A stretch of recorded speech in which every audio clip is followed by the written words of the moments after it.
13h28 à Ouagadougou, bienvenue à cette session du journal en français de l'après-midi sur True TV. La nouvelle équipe de la CENI du Burkina est allée hier présenter ses membres au président du Faso et solliciter son accompagnement pour les municipales de 2022. Le compte rendu dans quelques instants.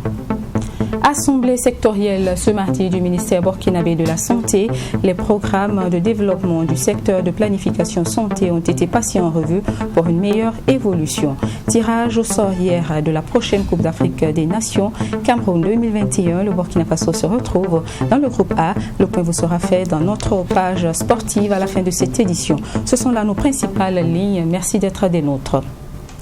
Carnet d'audience hier chez le président du Faso, la délégation de la nouvelle équipe de la Commission électorale nationale indépendante du Burkina avec à sa tête Élisée Ouedraogo est allée présenter son équipe au chef de l'État burkinabé. L'une des missions principales de l'institution pour les 5 prochaines années étant l'organisation des municipales en 2022, la CENI en a profité pour solliciter l'accompagnement du président Kaboré pour la réussite de cette élection. Abdoulhaï Migné.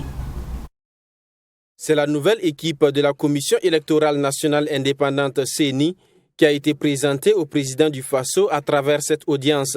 Selon le président de la CENI, cette action était nécessaire après la prestation de serment, la désignation du président et la mise en place du bureau. Nous avons voulu rendre une visite de courtoisie au chef de l'État,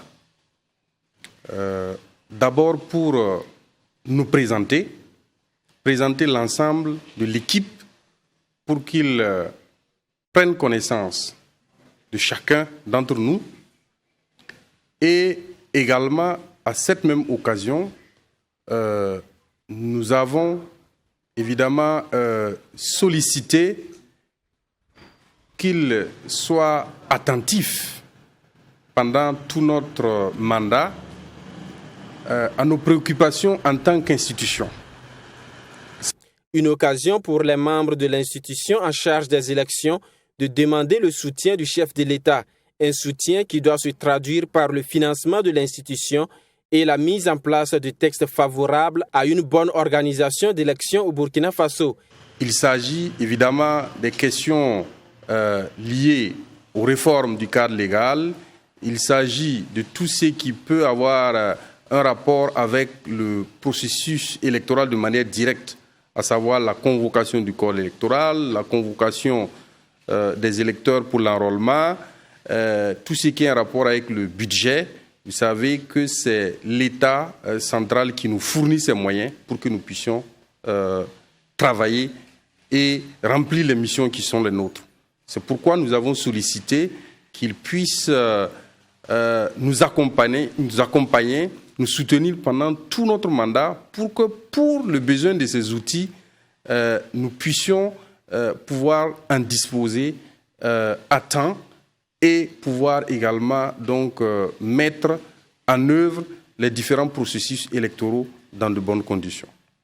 Le défi immédiat de la nouvelle équipe de la Commission électorale nationale indépendante est l'organisation des élections municipales en 2022 selon son président.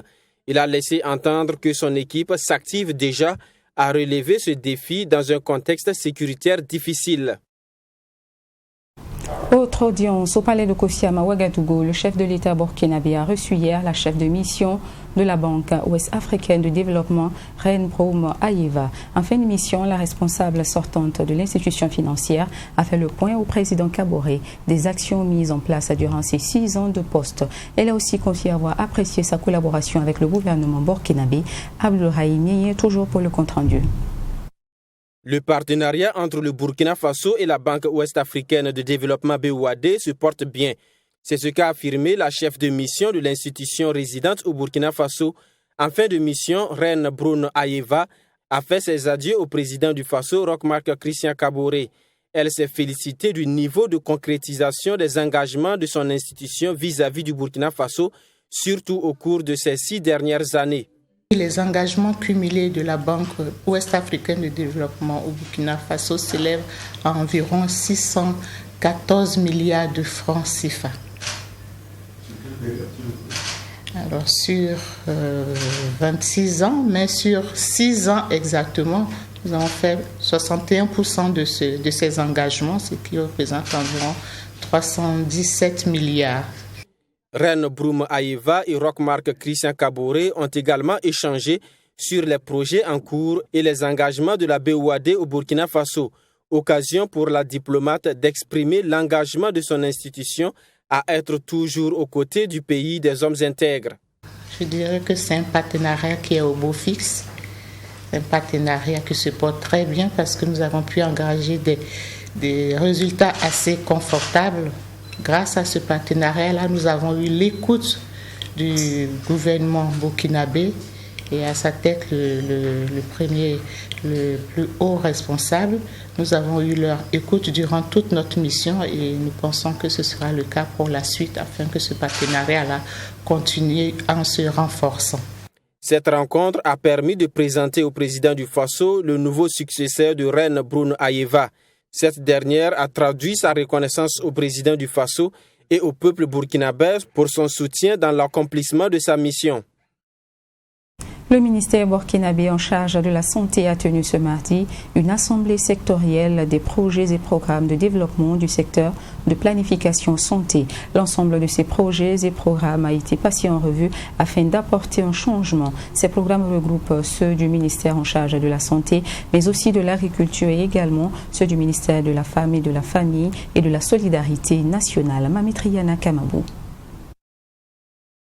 Cette assemblée sectorielle a pour objectif de passer en revue l'ensemble des projets et programmes de développement du secteur de planification santé.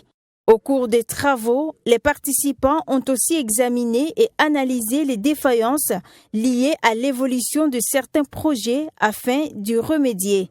Déjà, quand nous analysons, nous voyons que nous avons 4 projets et programmes qui se portent bien. Il y en a 4.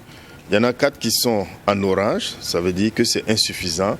Et nous avons 8 programmes et projets qui sont en rouge, là où nous devons mettre un accent particulier afin de lever les goulots d'étranglement et pouvoir relever le défi. Donc aujourd'hui, il s'agit donc de faire un examen minutieux de l'ensemble donc des facteurs qui ont permis de réussir sur ces 4 projets et aussi analyser donc les détenteurs d'enjeux de la non-performance d'un certain nombre de projets afin donc d'apporter des mesures correctrices. Et pour le but de rendre opérationnel le budget programme, un certain nombre de réformes ont été entreprises, parmi lesquelles figure le regroupement des actions des différents ministères en programmes budgétaires.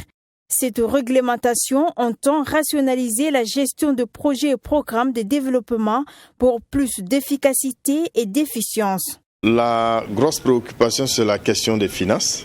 Lorsque nous avons des projets qui sont des projets financés par l'État, sachez que nous subissons des lois rectificatives en raison donc des préoccupations de l'OM mais aussi de l'assiette budgétaire. Et donc cela ne nous permet pas de répondre à temps donc à la planification qui a été élaborée. Donc retenez que c'est essentiellement des problèmes de finances, mais il y a aussi des questions de gouvernance qui se posent. Donc nous devons revoir la gouvernance de certains programmes. Il y a également la question de l'exécution au niveau opérationnel. Nous avons des entreprises qui sont très défaillantes, qui ne nous ont pas permis donc d'atteindre nos objectifs escomptés. À noter que le secteur de planification santé regroupe 3 ministères. Il s'agit du ministère de la Santé, de celui en charge de l'agriculture et du ministère de la Femme, de la Solidarité nationale, de la Famille et de l'Action humanitaire.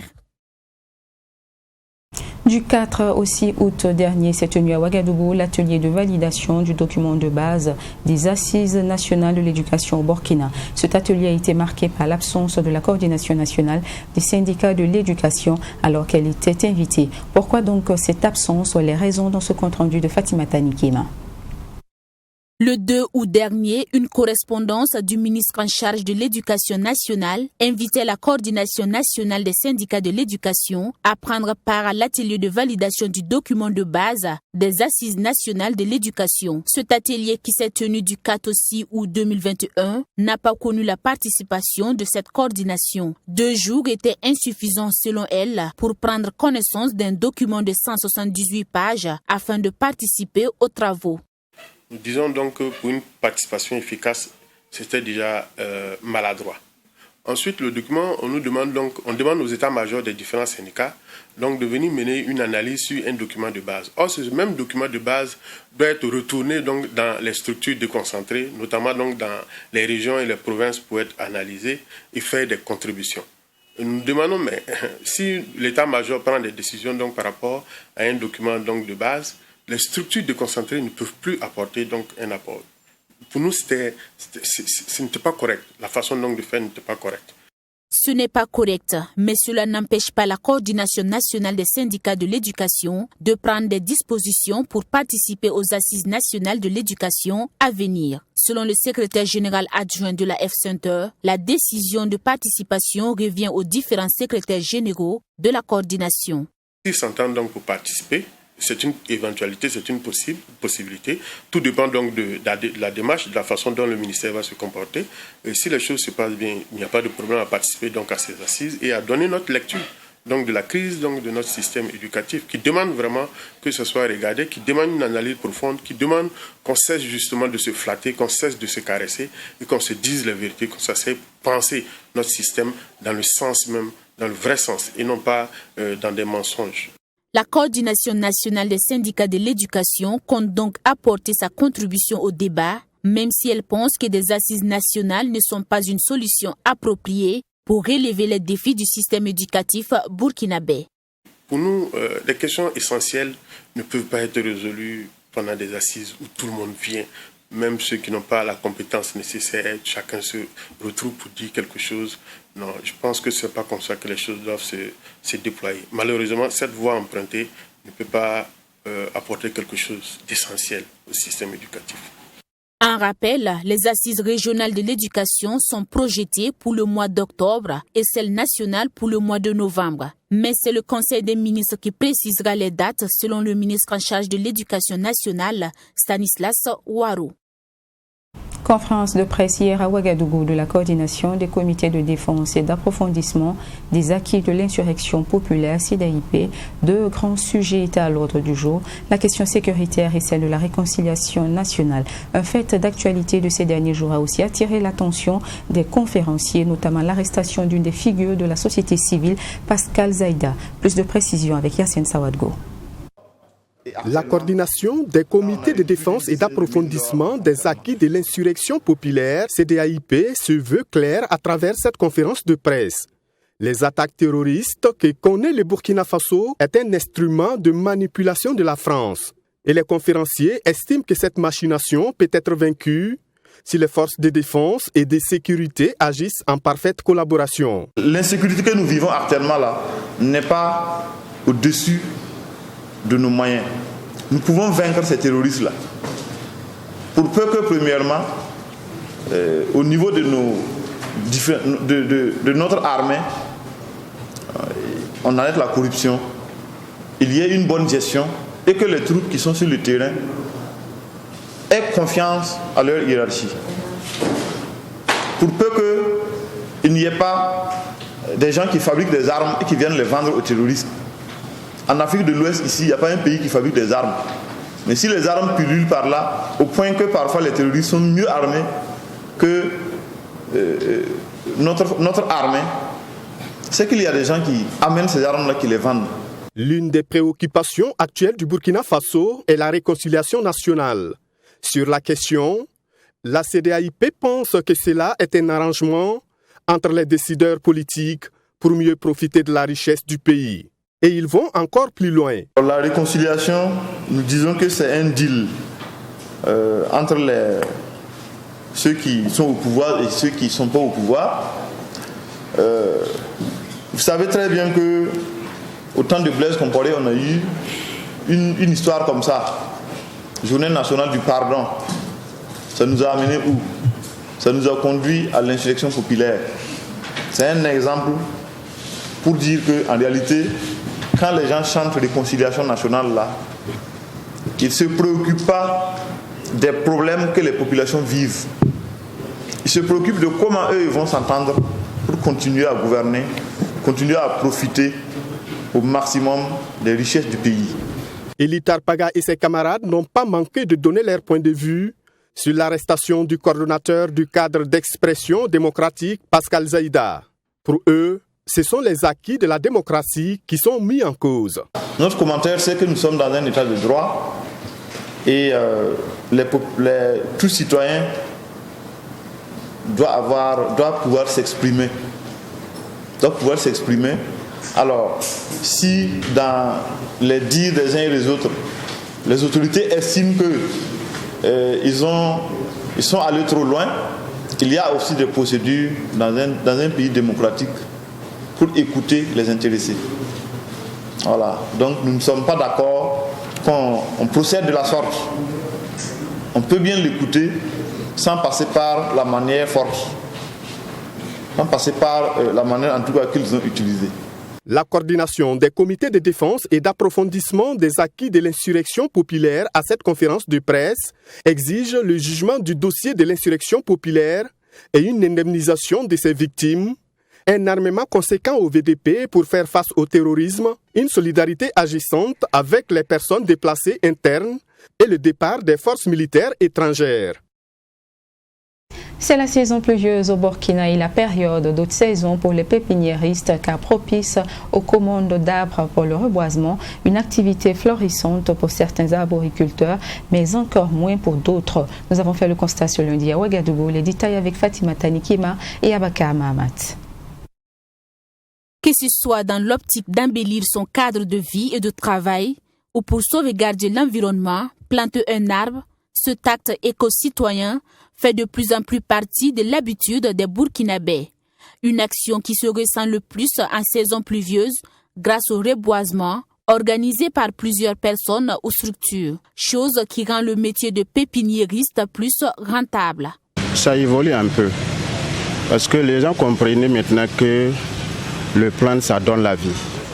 Donc comme ça donne la vie, il est aimé le planter maintenant, même si ce n'est pas beaucoup. Bon, ça vient pour payer une plante, deux plantes, donc bon, je ne peux pas dire que ça ne change pas comme avant. Un métier florissant qui attire donc de nouveaux adhérents. Chaque année, les gens s'intéressent plus à la production des arbres. Voilà. La plantation, on ne peut pas trop en parler puisque les gens viennent payer. Et nous, souvent, on part, disons, planter. Voilà. Mais ce n'est pas tout le monde qui demande notre service quant à la plantation. Voilà, on peut venir acheter et aller planter. Une profession qui grouille donc du monde, chose qui n'impacte pas forcément le chiffre d'affaires qui ne cesse de grimper selon Ferdinand Compaoré. Il reconnaît cependant que la vente des plants dépend d'un pépiniériste à un autre. Il faut savoir que le métier nourrit son homme. Voilà. Il faut savoir aussi que chaque année, les années se suivent ne se ressemblent pas. Il y a des années où ça marche très bien. Cette année, par exemple, il y a ceux-là qui vont vous dire que ça va très bien parce qu'ils ont fait un bon marché, pendant qu'il y a ceux aussi qui n'ont pas eu le marché cette année. Voilà. Un peu partout, quand je passe dans les interventions, puisque je greffe un peu partout, je vois d'autres qui disent que ça va, pendant que d'autres aussi, le marché est lent. Voilà. Un rappel, l'édition 2021 de la Journée nationale de l'arbre s'est tenue le 7 août dernier sous le thème « Arbre, identité culturelle et cohésion sociale ».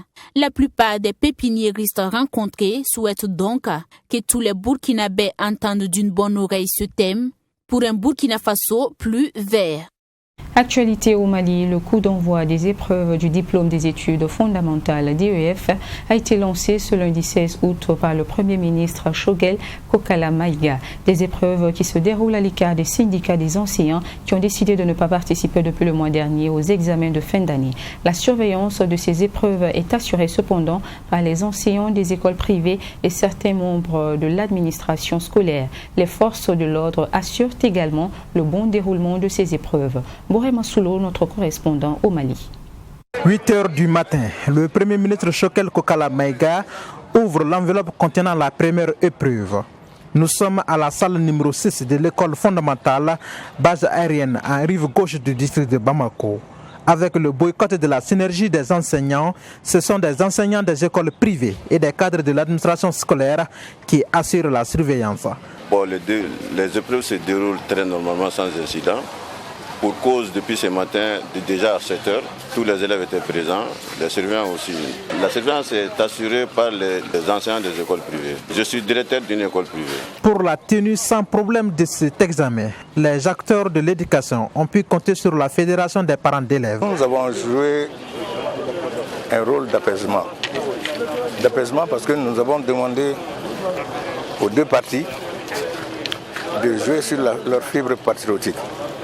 Qu'à cela ne tienne, les examens quand même aujourd'hui ça a bien débuté et vraiment nous sommes satisfaits, nous sommes très satisfaits. Quant au ministre de l'Éducation nationale, Sidibé Ndédéou Ousmane, elle lance un message d'apaisement à l'endroit de la synergie des enseignants. Nous appelons jusqu'ici à la retenue et au sursaut de patriotisme de tous les enseignants, pour que les examens aussi puissent se dérouler normalement et les corrections jusqu'à la proclamation des résultats. Craignant un débordement comme lors des épreuves du brevet du technicien, le gouvernement a déployé un dispositif sécuritaire important dans les différents centres d'examen. Nos forces de sécurité qui sont autour sont sereines. Vous imaginez que tout le monde n'est pas en tenue. Les mesures ont été prises pour assurer la sécurité des examens et des élèves. Cette année, ce sont près de 230 000 candidats qui planchent à la recherche du précieux sésame, le DEF, diplôme d'études fondamentales. Nous vous le disions en titre, hier dans la soirée s'est tenu à Yaoundé le tirage au sort de la prochaine Coupe d'Afrique des Nations Cameroun 2021 qui se tiendra du 9 janvier au 6 février 2022. À l'issue de ce tirage, le Burkina Faso se retrouve donc dans le groupe A, le point d'ici poule avec Yacine Sawadgo. Burkina Faso. Burkina Faso.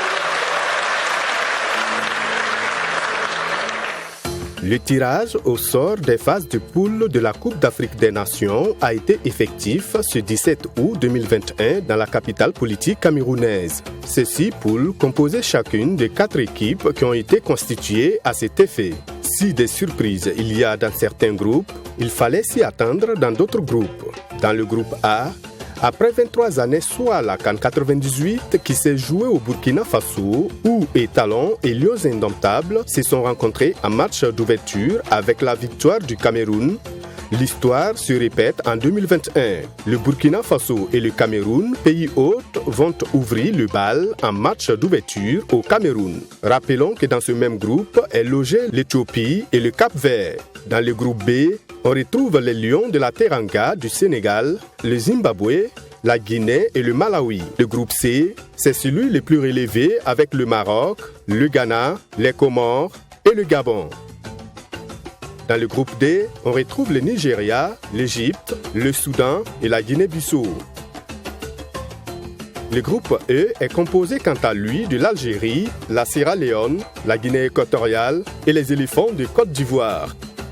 Enfin, la Tunisie, les Aigles du Mali, la Mauritanie et la Gambie se retrouvent, eux, dans le groupe F. Rappelons que cette grande messe du football débute le 9 janvier et prend fin le 6 février 2022 au Cameroun.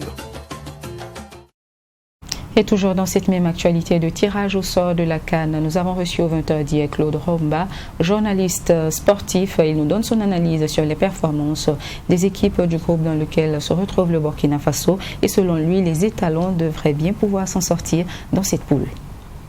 La poule du Burkina est prenable, c'est un groupe où en tout cas les étalons connaissent bien leurs adversaires. On a le Cameroun, l'Éthiopie et le Cap-Vert, ce sont des équipes que le Burkina a déjà rencontrées. Donc apparemment ça doit pouvoir passer pour le Burkina Faso. C'est vrai que le Cameroun, pays organisateur, est là. Ça peut paraître un peu, mais bon, vous savez que ce sont les matchs de poule. On prend 2 qualifiés, les 2 meilleurs. Et puis bon, il y a le jeu des meilleurs troisièmes. Donc si on se met dans cette situation, là, on peut dire que bon, ça peut aller. Le Burkina qui, on se rappelle, la CAN 2017 a fait match nul avec le Cameroun. On a vu le Burkina en 2017 qui a terminé 3e. Le Burkina, on se rappelle, lors de la CAN 98 au Burkina qui était dans la même poule que le Cameroun, match d'ouverture, donc le Burkina qui perd, mais le Burkina qui arrive en demi-finale.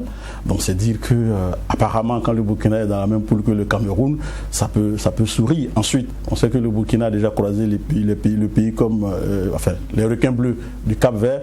On se rappelle évidemment qu'on a un mauvais souvenir lors des éliminatoires de la CAN de la Coupe du Monde 2006 où les requins bleus sont venus battre le Burkina ici 2-1, mais également aussi le Burkina lors des dernières confrontations avec le Cap-Vert, le Burkina a étrié le Cap-Vert par 4-0. L'Éthiopie, on se rappelle la CAN 2013 également, le Burkina avait étrié également l'Éthiopie 4-0. Donc apparemment le Burkina connaît bien ses adversaires et puis bon, c'est un match de football, mais je pense que logiquement le Burkina doit pouvoir sortir de cette poule-là. Et voilà ce qui était des nouvelles de cette session d'information. Sonia Cocti sera avec vous 20h et Cynthia Pascal-Hilaire au 7h30 de demain. Moi je vous retrouve demain également 13h. Restez avec nous sur Truth TV.